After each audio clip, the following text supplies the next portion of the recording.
welcome my grammar lesson class. Today I will discuss about a grammar lesson of your syllabus completing sentence. So now I am delivering my lecture.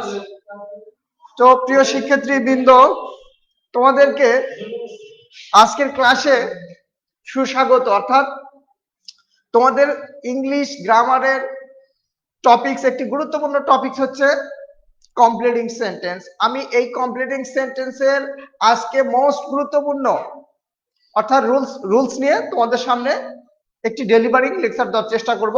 তো প্রথমে আমি দেখো এখানে completing সেন্টেন্সের rules most important রুলসটা ব্যাখ্যা করব। Most important rules দেখো আজকের আমাদের আলোচনায় থাকবে হচ্ছে গুরুত্বপূর্ণ রুলসের ব্যবহারগুলো। আমরা দেখো রুলস দেখতে পাচ্ছি। রুলস আমরা প্রথমে অর্থাৎ আমরা প্রথমে রিলেটিভ প্রোনাউন অর্থাৎ রিলেটিভ প্রোনাউন যুক্ত ইনকমপ্লিটিং সেন্টেন্সকে কিভাবে কমপ্লিট করতে হয় সেই রুলসগুলো আজকে আমি তোমাদের প্রথমে শিখিয়ে দিচ্ছি। রিলেটিভ প্রোনাউন সমান দেখো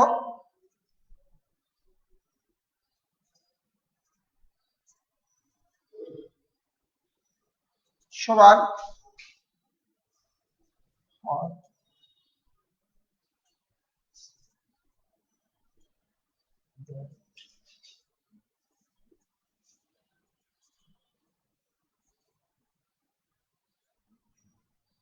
এটসেট্রা। অর্থাৎ রিলেটিভ প্রোনাউন হচ্ছে সম্বন্ধবাচক কি, এটা হচ্ছে সর্বনাম। অর্থাৎ এই রিলেটিভ প্রোনাউন যুক্ত ইনকমপ্লিটিং সেন্টেন্সকে কমপ্লিট করতে হলে কি করতে হয়, অর্থাৎ তার আগের যে অ্যান্টিসিডেন্ট রয়েছে, অর্থাৎ রিলেটিভ প্রোনাউন যে নাউনের পরিবর্তে বসেছে, অর্থাৎ সেই নাউনের বা সেই অ্যান্টিসিডেন্ট অনুযায়ী অর্থাৎ ইনকমপ্লিটিং সেন্টেন্সকে কি করতে হয়, পূরণ করতে হয়। দেখো আমি এখানে একটি উদাহরণ দিচ্ছি যে ইট ইজ আই হু। দেখো আমি এটাকে পূরণ করে দিচ্ছি যে ইট ইজ আই হু। অর্থাৎ এখানে তোমরা দেখতে পাচ্ছ যে হু, এই হুটা হচ্ছে কি, এই অ্যান্টিসিডেন্ট, অর্থাৎ এখানে রিলেটিভ প্রোনাউন, আর এখানে অ্যান্টিসিডেন্ট হচ্ছে আই, অর্থাৎ যার পরিবর্তে এই হু বসেছে, অর্থাৎ এই হু এর আগের অংশটা হচ্ছে অ্যান্টিসিডেন্ট। অর্থাৎ রিলেটিভ প্রোনাউন যুক্ত ইনকমপ্লিটিং সেন্টেন্সকে কমপ্লিট করতে হলে তোমাদের এই পূর্বের অ্যান্টিসিডেন্ট অনুযায়ী একটি অর্থযুক্ত বা অর্থপূর্ণ ক্লজ বসিয়ে কমপ্লিট করতে হয়। দেখো it is I who am to blame। দেখো এটি হচ্ছে আমি যেটি এই কাজের জন্য দায়ী, বা it is I who am to this, অর্থাৎ এটি হচ্ছে আমি যে এই কাজটা করেছি। আবার দেখো আমরা এখানে হুযুক্ত অর্থাৎ হুযুক্ত সেন্টেন্সটা দেখলাম যে এখানে এটসেট্রা, হোয়াট, হুইচ আমরা এখানে হুও দিতে পারি, কারণ এই রিলেটিভ প্রোনাউন যুক্ত অর্থাৎ সেন্টেন্সকে কমপ্লিট করেন। দেখো I know the boy who has done this, আমি বালকটাকে চিনি যে এই কাজটা করেছে। আবার আমরা আমাদের রুলস দেখো দুয়ে, আমরা যদি রুলস 2 দেখি যে সো দ্যাট যুক্ত, so that, in order that. আমরা দেখো যে সো দ্যাট বা ইন অর্ডার দ্যাট যুক্ত ইনকমপ্লিটিং সেন্টেন্সকে আমরা কিভাবে কমপ্লিট করতে পারি, সেক্ষেত্রে কি করতে হবে আমি প্রথমে একটি এক্সাম্পল দিয়ে নিচ্ছি। দেখো এখানে আমরা example 1 number,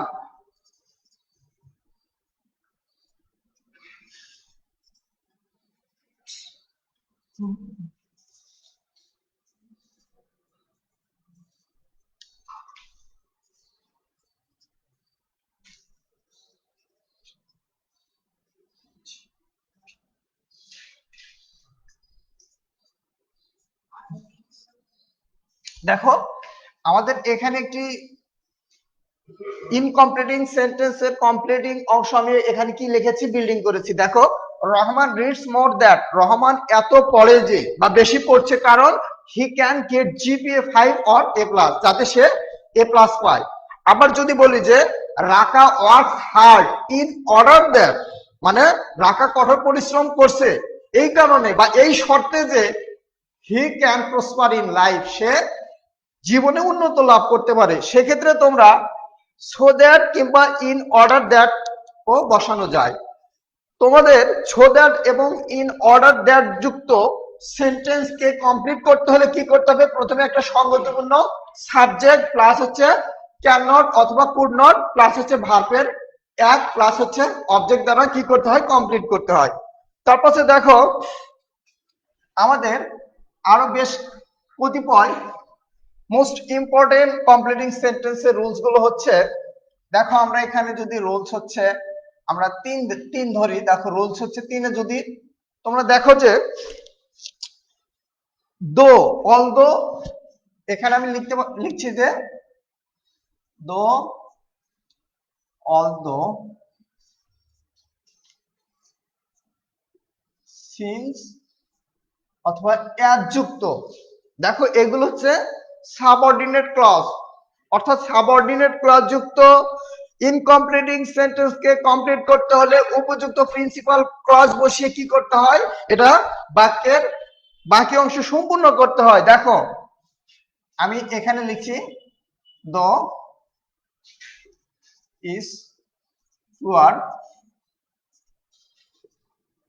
he is happy।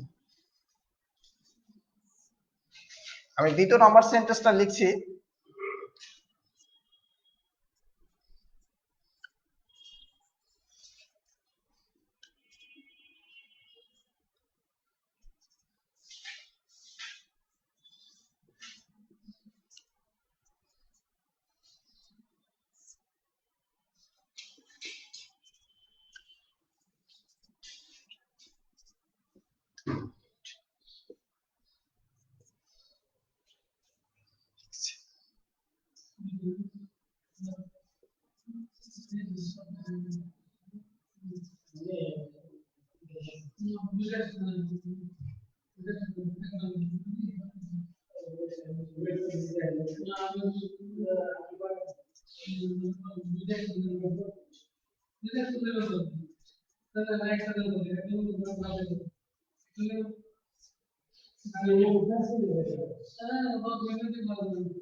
দেখো আমি এখানে চারটা সেন্টেন্স বিল্ডিং করেছি ইনকমপ্লিটিং সেন্টেন্সের। দেখো দো অর্থাৎ দো মানে যদি অর্থে, অর্থাৎ দো দ্বারা যদি, দো বা অলদো দ্বারা যদি কোনো ক্লাস শুরু হয় সেক্ষেত্রে কি করতে হয়, এর বিপরীত অংশ বা বিপরীত অবস্থা সম্পূর্ণ ক্লাস বসিয়ে বাক্যের অর্থাৎ অসম্পূর্ণ কর্ণ অংশকে কি করতে হয়, সম্পূর্ণ করতে হয়। দেখো দো হি ওয়াজ পুয়ার, যদিও সে গরিব, হি ইজ হ্যাপি, তার কি অসুখী হওয়ার কথা ছিল সেখানে কি হয়েছে, হ্যাপি হয়েছে। অর্থাৎ এই ক্লজের বিপরীত এই ক্লজের অবস্থা নির্দেশ করছে। আবার দেখো although the water was dirty, যদিও পানি কি ছিল, নোংরা ছিল, দে ড্রাঙ্ক ইট, তবুও তারা এটা পান করলো। অর্থাৎ এই ক্লজের সাথে এই ক্লজের বাক্যের সম্পূর্ণ বিপরীত মানে অবস্থাবাচক অবস্থা কি করছে, নির্দেশ করছে। আবার দেখো since I paid the bill, যেহেতু আমি বিলটি পরিশোধ করেছিলাম, I had no money in my pocket, তাই আমার পকেটে কোনো টাকা ছিল না। দেখো আবার 4 নাম্বার সেন্টেন্সে দেখো অ্যাজ আই ওয়াজ ইল, যেহেতু আমি অসুস্থ ছিলাম, তার পরবর্তী অংশ দেখো আমি কি করেছি, উপযুক্ত ক্লাস বসিয়ে পূরণ করেছি, I could not go to school, যেহেতু আমি অসুস্থ ছিলাম তাই কি করতে পারিনি, আমি স্কুলে যেতে পারিনি। তাহলে আমরা এখানে দো অলদো এবং সিন্স এর যুক্ত অর্থাৎ চারটি ইনকমপ্লিটিং সেন্টেন্স কে কি করেছি, কমপ্লিট করেছি। এখন আমরা নেক্সট রুলসে চলে যাচ্ছি। দেখো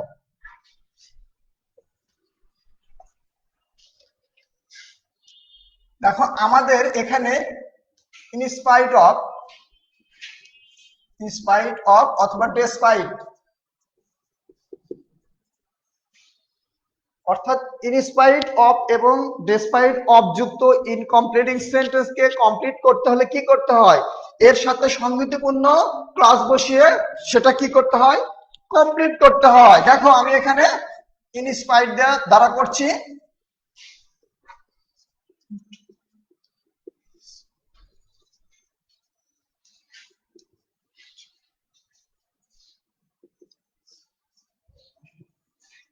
দেখো যে in spite of his poverty he is happy, অর্থাৎ তার দরিদ্রতা সত্ত্বেও কি সে খুশি। দেখো ইনস্পাইট প্লাস অফ প্লাস হচ্ছে যদি এখানে পজিটিভ কেস আসে তার পাশে নাউন হয়, তার পাশে উপযুক্ত বা সঙ্গতিপূর্ণ ক্লজ দ্বারা কমপ্লিট করতে হয়, হি ইজ হ্যাপি।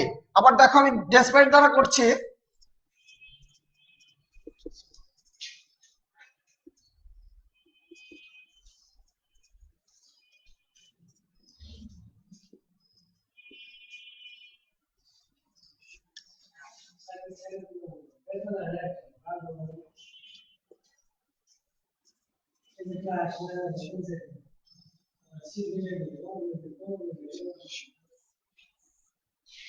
দেখো যে এখানে করেছি কি ডেসপাইট অফ গুড কোয়ালিফিকেশন, মানে despite of good qualification he fail in the exam, অর্থাৎ তার যোগ্যতা শর্তে সে পরীক্ষা অকৃতকার্য হয়েছিল, বা despite his good qualification he can not get a good job, অর্থাৎ তার ভালো যোগ্যতা সত্ত্বেও সে একটি ভালো চাকরি জোগাড় করতে কি হয়েছিল, অসমর্থ হয়েছিল বা ব্যর্থ হয়েছিল। এখন আমি তোমাদের আরেকটি গুরুত্বপূর্ণ অর্থাৎ কমপ্লিটিং সেন্টেন্সের ব্যবহার নিয়ে আলোচনা করছি। দেখো আমাদের রুলস, ইট ইজ টাইম অথবা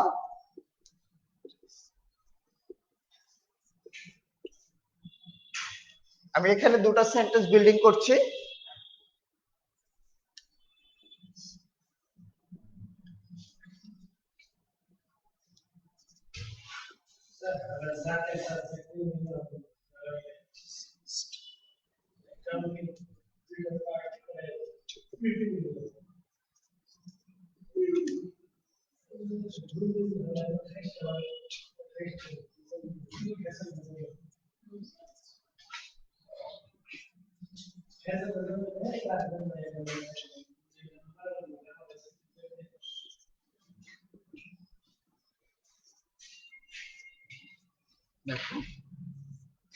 আমি এখানে ইট ইজ টাইম এবং ইট ইজ হাই টাইমের মধ্যে কতিপয় কি রয়েছে, পার্থক্য রয়েছে। অর্থাৎ কোন সেন্টেন্সে যদি ইট ইজ টাইম দ্বারা শুরু হয় তাহলে এই মুহূর্তে কোনো কাজ করা প্রয়োজন, এমন অর্থে অর্থাৎ আমাদের এই ইনকমপ্লিটিং অংশকে কমপ্লিট করতে হবে। যেমন it is time we changed our eating habit, আমাদের খাদ্য অভ্যাস পরিবর্তন করার সময়, এটা হচ্ছে কোন মুহূর্তে এই মুহূর্তে কাজটি করা প্রয়োজন। আবার দেখো ইট ইজ হাই টাইম, অর্থাৎ কোন জরুরি কাজ বোঝাতে, অর্থাৎ এই মুহূর্তে কাজটি খুবই এসেনশিয়াল, সে অর্থে কি হয়, অর্থাৎ উই ডিড দ্য ওয়ার্ক। দেখো তোমরা ইট ইজ টাইম বা ইট ইজ হাই টাইম যদিও প্রেজেন্ট টেন্সের অবস্থা প্রকাশ করছে, কিন্তু এটা অর্থের দিক দিয়ে কি অবস্থা প্রকাশ করছে, অর্থাৎ পাস্ট ফর্ম। অর্থাৎ দেখো ইট ইজ হাই টাইম দ্বারা যদি কোনো ইনকমপ্লিটিং সেন্টেন্স কে কমপ্লিট করতে হয় তাহলে তোমাদের কিভাবে করতে হবে, একটি সংগতিপূর্ণ সাবজেক্ট প্লাস হচ্ছে ভার্বের 2 প্লাস হচ্ছে অবজেক্ট বসিয়ে সেটা কমপ্লিট করতে হবে। তো প্রিয় শিক্ষার্থীবৃন্দ, এই ছিল আমার হচ্ছে কমপ্লিটিং সেন্টেন্সের উপর মোস্ট ইম্পর্টেন্ট রুলস এর ব্যবহার নিয়ে তোমাদের ধারাবাহিক ক্লাস। তো পরবর্তী ক্লাসে আমি আরো এক্সক্লুসিভ অর্থাৎ rules and practice based learning exercise নিয়ে তোমাদের সামনে হাজির হব।